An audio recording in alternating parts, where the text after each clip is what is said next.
Hello and welcome to TeachLBC Capital.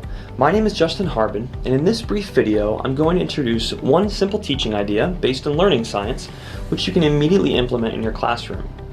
Today's idea is called the Brainstorming Challenge. The Brainstorming Challenge is another wonderful protocol that comes from the Faculty Focus newsletter. This is an ideating activity that can be applied to multiple needs in the classroom.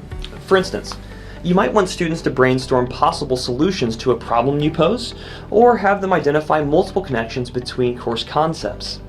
The goal here is for rapid brainstorming with a narrow focus. A key idea would be to set clear parameters and expectations for what students are to accomplish. You'll need two 6-sided dice, and in pairs or small groups, have the students roll the dice. They add the numbers from the two dice together to get the total number of ideas they will need to come up with. For example, if they roll a 4 and a 6, they'll need to come up with 10 ideas. Since a major factor in the success of this activity is structure, think about what sorts of criteria you might give to students to guide their brainstorming.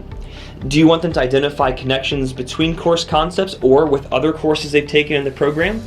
Or brainstorm possible solutions to a case study or a problem you pose? Encourage students to rank and prioritize their lists based on these criteria. So how can I implement this? Well, obviously you'll need dice. Also, a timer can be very effective for making sure the activity stays on track and increases pressure on students to think quickly, since this is a brainstorming activity. You want to plan very clear instructions to guide students, including criteria to guide and prioritize their thinking. A simple checklist might be helpful in this regard. Be clear about your learning goals with students. Explain why you're doing this activity.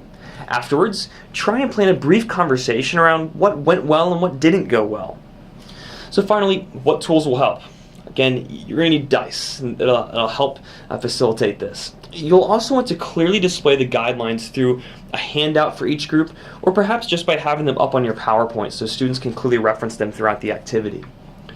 If you'd really like to increase the pressure, you can put a timer on screen from YouTube in something of a minute-to-win-it fashion. So that's our brainstorming idea for TeachLBC Capital, and if you have any questions or further ideas, please email them to me at jharbin@lbc.edu. Thank you very much.